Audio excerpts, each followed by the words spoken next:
7. Something inherently wrong with the human personality. The Shining. In early 1977, Warner's executive John Cowley sent Kubrick the galleys of a new novel by a young horror writer. The novel was The Shining, and its author, Stephen King, was already well known for Carrie, 1974, and Salem's Lot, 1975. Kubrick had been thinking of making a horror movie, but most books in the genre left him cold. King's book was different. Despite its flawed, baggy style, it had a mythic punch. The book was all about a father going to pieces and terrorizing his wife and son. A Clockwork Orange and Barry Lyndon featured two sons, Alex and Bullingdon, whose angry energy triumphed over an older generation. The Shining's son, Danny, is much younger, a boy of about 6, and the contest between him and his father is a matter of life and death. Bloodthirsty Jack chases Danny with his axe. The Shining is the story of Jack Torrance, a school teacher from Vermont and an aspiring writer. Looking for seclusion that will allow him to write, he takes a job as winter caretaker of the Overlook, an immense empty hotel in the Colorado mountains. The hotel turns Jack into a thing, a monster aching to murder his wife and child. King's book is about a writer trying to escape, like King himself, from alcoholism. Kubrick cuts the novel's elaborate backstory, its flashbacks, to Jack's childhood and his life in Vermont, and makes The Shining puzzling and spare in a way that King never could. King's novel dealt with two themes dear to Kubrick's heart: the failure of mastery and vicarious, hollowed-out existence. Jack's violent effort to control or kill his wife and son falls short, and in Kubrick's film he ends up frozen to death in a snowy hedge maze. The Shining, which confronts family violence and male rage even more directly than Barry Lyndon, would turn out to be Kubrick's most personal movie so far.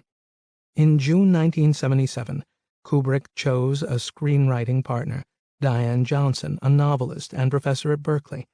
Kubrick had read Johnson's adroit, spooky 1974 novel, The Shadow Knows, told in the scared voice of a woman whom the reader can't entirely trust. Johnson got a phone call from Kubrick and went to London, where the two of them, working at Kubrick's home, produced draft after draft of The Shining's screenplay. They talked about Freud, horror fiction, and Bruno Bettelheim on fairy tales. Kubrick, rather than Johnson, invented the most hideous and memorable scenes in the screenplay. Room 237's bathtub nude turned into a decomposing old woman, an echo of a shocking moment in Clouseau's Diabolique, 1955, and the twin elevators gushing blood. The latter shot became the film's preview, omnipresent in movie theaters during Christmas season 1979. As usual, Kubrick needed to get the shot exactly right. He used so much fake blood during the many takes of the elevator scene that the villagers downstream of Borehamwood Studios were convinced a massacre had occurred. Kubrick felt a surprising affinity for the murderous Jack. Johnson said that Jack Torrance had to be a specially demanding verbal combination, intelligent, unpleasant, mordant, and sarcastic. What struck me was how well Stanley wrote Jack, much better than I could. Considering the ease with which Stanley wrote Jack, you wouldn't imagine Stanley to be the pleasant, kindly husband and father he is. Jack is, in fact, Kubrick's doppelganger. His madness reflects the director's own work ethic. Jack, the writer, is more than dedicated, he is obsessive, just like Kubrick, the filmmaker. Unlike Kubrick, though, he has no partners in his creative project, no sense of spontaneity or teamwork, just a will to control. And unlike Kubrick, he answers frustration with wrath. Losing control makes him a monster. Jack is a type, an empty vessel filled by the anger that storms through the American male. No one embodied such anger with more panache than Jack Nicholson. The hopped-up Nicholson with his big bad wolf grin and agile quotation mark eyebrows made Gonzo Fury look charming. Kubrick, early on, settled on Nicholson to play Jack Torrance Nicholson had just won an Oscar for One Flew Over the Cuckoo's Nest, 1975, in which he starred as the rebel misfit Randall McMurphy.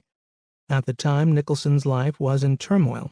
He was breaking up with Angelica Houston, and he had just found out that the woman he thought was his mother was actually his grandmother, and his elder sister really his mother. Nicholson was a refugee from the coked-up L.A. scene, but there were drugs in London, too. He modeled his Mad Jack partly after Charles Manson, whose gang had murdered actress Sharon Tate, girlfriend of Roman Polanski, a good friend of Nicholson. He called his performance sort of balletic, and he was right. Nicholson moves with grace as he jabs the air with his fists, thumping and hollering in macho release. Kubrick wanted Shelley Duvall as his Wendy. He and Johnson had earlier thought that Wendy would be a strong, defiant character, perhaps to be played by Jane Fonda or Lee Remick, but Kubrick went in the opposite direction with the gangly, twitchy Duvall, who was so highly strung as to seem almost otherworldly. A regular in Robert Altman's movies, she had just won at Cannes for her role in Altman's Three Women, 1977. Duvall's job in the film was to be terrified, at times to the point of hysteria. To this end, Kubrick made her life miserable on set, yelling at her over her mistakes, and he warned his crew not to show her any sympathy. Duvall knew why Kubrick was making her suffer, and she acknowledged later that she learned more about acting from him than she had from Altman. But the filming was no fun for her. Vivian Kubrick depicts her father taunting Duvall in her short documentary about the making of The Shining. She shot more than 100,000 feet of film, but the movie that exists is just half an hour long. Gordon Stainforth remarks that Kubrick wanted the scenes cut out in which he was very warm and nice, and what was left were the sequences of him shouting at Shelley in the snow. He wanted to play the ogre, not Papa Bear, and align himself with the madly irate Jack. The last two members of The Shining's ensemble were both inspired choices. For Dick Halloran, Nicholson recommended his friend Scatman Crothers, a singer and television and film actor. Crothers, then 70 years old, was a kind, genial man with a bow-legged stride. As Halloran, he played the nice guy, cautious by instinct with a touch of severity underneath. Kubrick's practice of doing take after take, invariably saying something like, "Let's go again," rather than telling his actors what they had done wrong, took its toll on Crothers. When Nicholson axed him, Crothers had to fall 30 times. Kubrick filmed more than 100 takes of one 7-minute sequence. Halloran's early conversation with Danny over ice cream. Crothers sometimes had trouble remembering his lines, but that wasn't the case with the boy who played Danny. Leon Vitali headed a crew that interviewed more than 4,000 American boys before selecting 5-year-old Danny Lloyd, the son of a railroad engineer. Vitali was Danny's dialogue coach and constant companion on set. Lloyd had no idea that he was making a horror movie. He saw none of the paralyzing frights of the Overlook Hotel. No blood, no ghosts. The Shining relies on Danny Lloyd's firm and assured performance. When he crouches in his hiding place and hears his father's mad bellowing, he is a boy in a Grimm's fairy tale, stark and still. We see Danny watching a Roadrunner cartoon. Like Chuck Jones's agile hero, he outwits his enemy. Danny finally wins by retracing his steps in the maze, tricking the ogre of a father who wants to murder him. Along with the actors, the star of The Shining is the Steadicam. Kubrick's cameraman, Garrett Brown, had recently invented a device to produce tracking shots without tracks or a dolly. Brown first used it in John Avildsen's Rocky, 1976.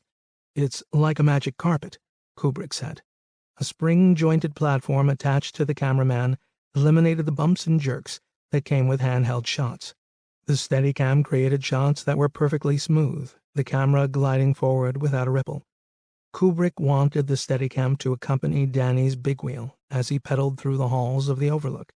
So he put Brown in a wheelchair, equipped with a speedometer, his camera about 15 inches above the ground. As Wendy wheels the hotel's room service car to give her husband a late breakfast, Kubrick cross-cuts to Danny, manically driving his big wheel through the Overlook's corridors.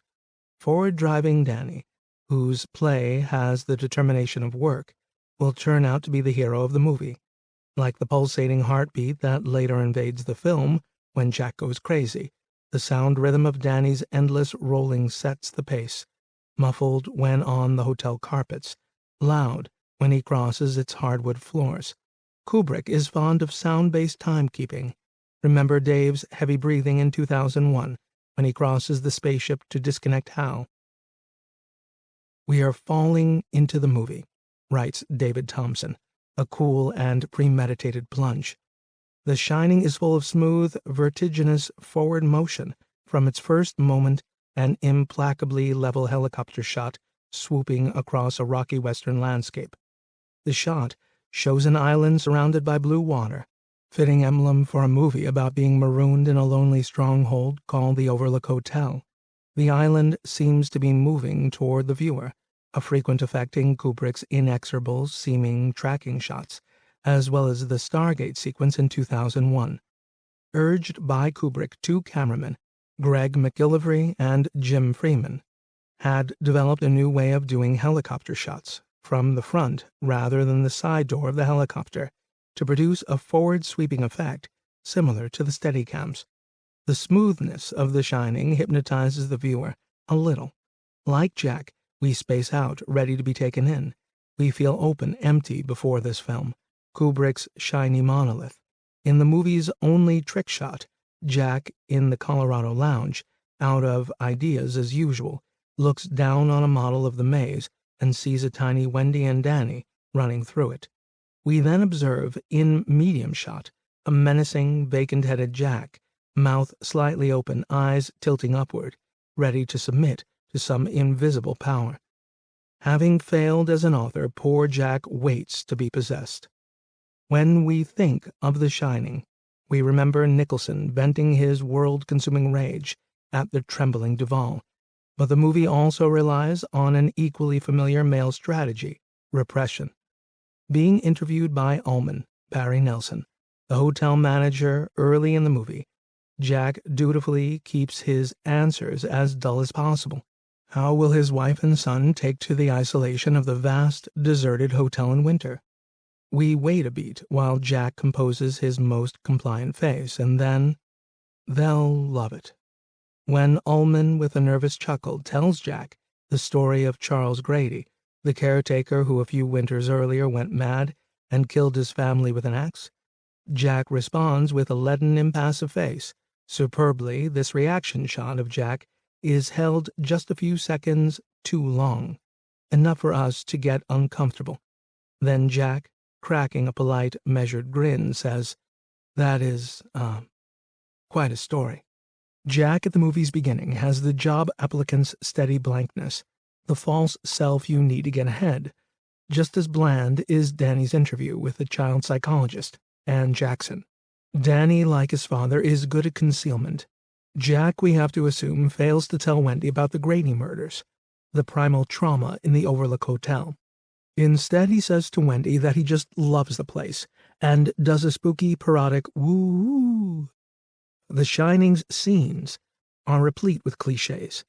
Wendy tells Jack it's just a matter of settling back into the habit of writing every day.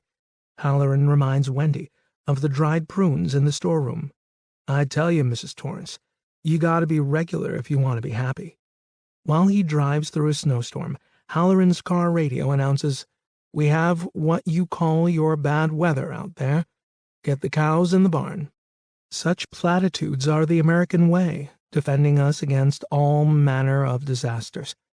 You gotta be regular if you want to be happy. Keeping things normal and repressing trauma via cliches, if need be, is an American tradition. But then the blood starts to gush out, as in a fairy tale, and it doesn't stop. They ate each other up, Danny asks Jack about the Donner Party, with a little boy's winning accent. "They had to," Jack confirms with satisfaction. This family will eat itself up when its ferocious energies come out, coaxed by the Overlook. Jack and Wendy are a perfect pair, her cringing submissiveness and his masculine torrent echoing against each other forever and ever. Jack's real target, though, is his son, not his wife. Danny is Jack's competition. He has the creative gift that the hollow Jack lacks. This kid would be eager, curious, and innocent in a Spielberg movie, his senses wide open and wondering. Kubrick's universe is far darker. In The Shining, Danny glimpses blood and disorder, a confused image of what lies beyond childhood. Danny tells himself that the Overlook's flood of gore and the Grady twins, now holding hands like Dion Arbus's famous pair, and now lying hatcheted in a hallway, are like pictures in a book. And Jack pretends the hotel's frights are safely fictional, like a horror movie designed to thrill and chill us.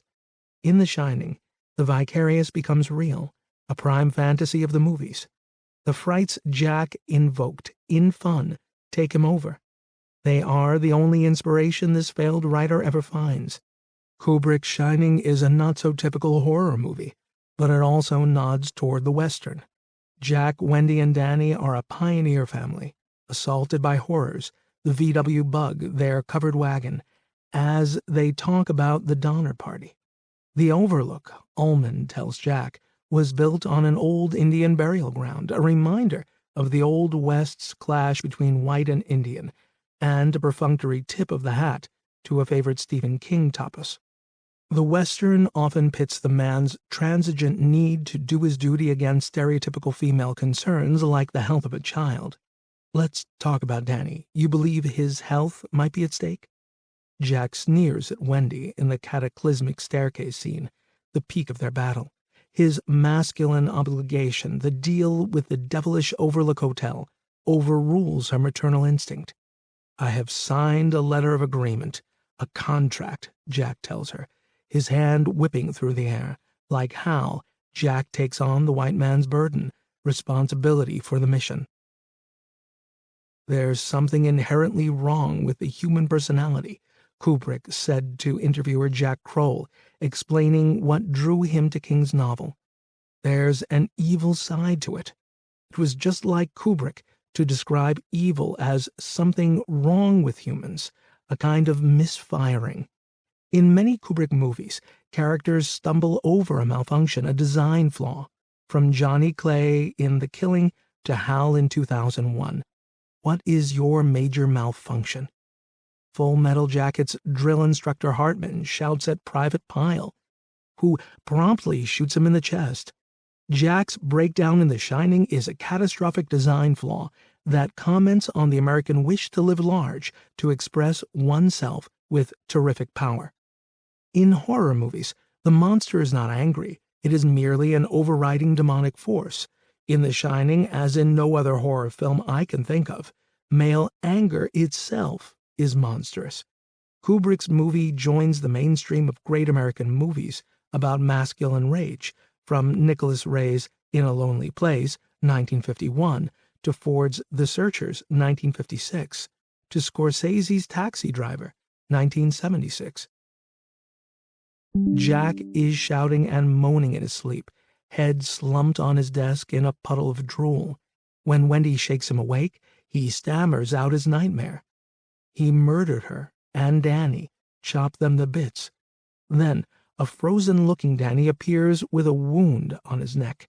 Wendy, suspended between father and son, accuses Jack. This is her one moment of indignant rage. "You did this to him, you son of a bitch," she yells. The next scene begins with Jack dancing furiously down the hallway to the gold ballroom.